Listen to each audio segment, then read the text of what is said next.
प्रदान करता है। जी राजेश जी इंग्लैंड से। राधे राधे। जी राधे राधे महाराज जी।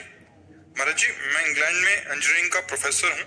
महाराज जी मेरा एक प्रश्न है कि अगर कृष्ण हमारे आंतरिक सखा हैं तो हम उनकी पूजा पाठ क्यों करें, जैसे मंदिरों में होती है, जैसे एक फ्रेंड दूसरे फ्रेंड की पूजा क्यों करे?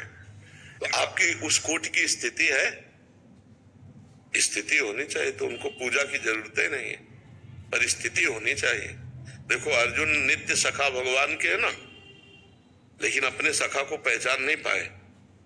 जब शिष्यस्तेहम साधिमाम प्रपन्नम, तब सखा ने जो उपदेश किया तब समझ पाए कि हमारा सखा है कौन। तो एक तो बात ध्यान रखना है कि जैसे आकाश का शब्द गुण वायु में और वायु का स्पर्श स्वयं का है ही, जल में जब आएगा तो शब्द स्पर्श और रस, ऐसे ही हमारे 5 भाव हैं। दास्य भाव के पहले शांत भाव अर्थात ब्रह्मबोध, भगवत तत्व का ज्ञान शांत भाव, फिर है दास्य भाव, फिर है सख्य भाव। तो सख्य में दास्य और शांत दोनों रहते हैं। ये ज्ञान रहता है कि मेरा सखा कौन है। मेरा सखा साधारण नहीं है, असाधारण परम तत्व है। एक बात ध्यान रखना, और बिना ये उपासना के बोध होगा नहीं, इसलिए दास्य भाव की जरूरत है। और बिना दास्य भाव के सखा भाव की पुष्टता नहीं होगी।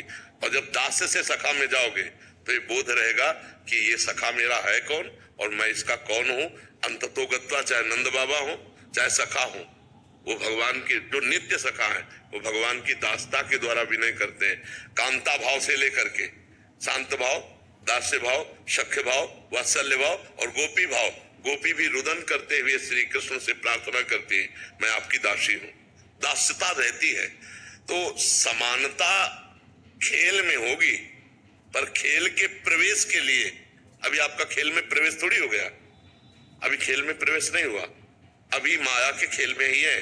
अभी देह भाव से ही श्री कृष्ण को सखा की बात कर रहे हैं। नहीं, जिस समय स्वरूप भाव में आएगी तो प्रश्न ही खत्म हो जाएगा। जब तक प्रश्न है तब तक वो प्राप्त नहीं हुआ है, और जब तक प्राप्त नहीं हुआ तब तक उसके साथ खेल कैसा। तो फिर प्राप्ति के लिए उपासना और भाव ये साइड का है। अभी हमारा लक्ष्य है भाव, ये साइड में रखा है, पर अभी उपासना, रात दिन उनका नाम जप, रात दिन उनकी सेवा परिचर्या, उनकी लीला कथा श्रवण, उन्हीं के लिए प्राण समर्पण, तब आपका भाव सिद्ध होगा। और जब सिद्ध होगा तब फिर वहां दम दम पे होती पूजा, सर झुकाने की फुर्सत नहीं। समझ रहे हो? जब हम भावदेह में होते तो वहां वो कुछ अलग देश होता है, वहां प्रणाम करने की भी फुर्सत नहीं है, प्रणाम करने की भी फुर्सत नहीं, भावदेह में प्रणाम करने की भी फुर्सत नहीं। वहां प्रत्येक पल रूप माधुरी का पान करते हुए उनकी सेवा में, तो ये यहाँ की पद्धति है। यहाँ की पद्धति से देह राग छूटना है। अभी देह राग छूटा नहीं। जैसे गीली लकड़ी ले ली जाए, वो आग में धर दिया तो धुआं उठेगा, आग नहीं लगेगी। पहले उसे सुखाओ फिर रखो तो जल जाएगी। ऐसे ही पहले राग को वैराग्य के द्वारा सुखाओ, फिर अनुराग रूपी रस में डालो तो फिर स्वाद आ जाएगा। अभी राग से सीधे अनुराग की प्राप्ति नहीं होती, बीच का स्थल है वैराग्य। तो अभी शरीर राग छूटा नहीं, भोग, ईमानदारी की बातें अपने यहाँ होती है। शरीर राग छूटा नहीं, अभी भोगों के प्रति लालसा है, अभी जगत मीठा लगता है, सत्य लगता है, तो अभी सखा को जाना ही नहीं है ना। जब सखा को जानोगे तो शांत भाव आएगा, पहले ही आएगा, सबसे पहले आएगा। मत्ता परतरम नान्यत किंचिद अस्ति धनंजय, मेरे सखा श्री कृष्ण के सिवा कुछ नहीं, चराचर जगत पहले भगवान का स्वरूप है, ऐसा हो तब शांत भाव आएगा। फिर इसके बाद मैं ऐसे भगवान का दास हूँ, फिर इसके बाद आएगा मैं ऐसे भगवान का दोस्त हूँ, सखा हूँ, तब बात समझ में आएगी।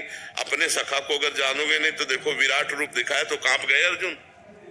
पढ़ के देख लो, जिनको हे कृष्ण हे सखा कहते थे उन्हीं को कहने लगे तुमादिदेव पुरुषा पुराणा तुमस्य विश्वस्य परम निधानम वेता वेद्यम परमम च धाम त्वया ततम विश्वमनंत रूपम वायुर्मग्निर वरुणा शशांका प्रजापतिस्तम प्रपितामहश्च नमो नमस्तेस्तु शास्त्र कृतव्या पुनरस्य भूयोपि नमो। कांप रहे अर्जुन, बार बार नमस्कार नमस्कार नमस्कार, क्योंकि सखा वो कोई साधारण नहीं है, वो असाधारण अचिंत अनंत महिमाशाली है।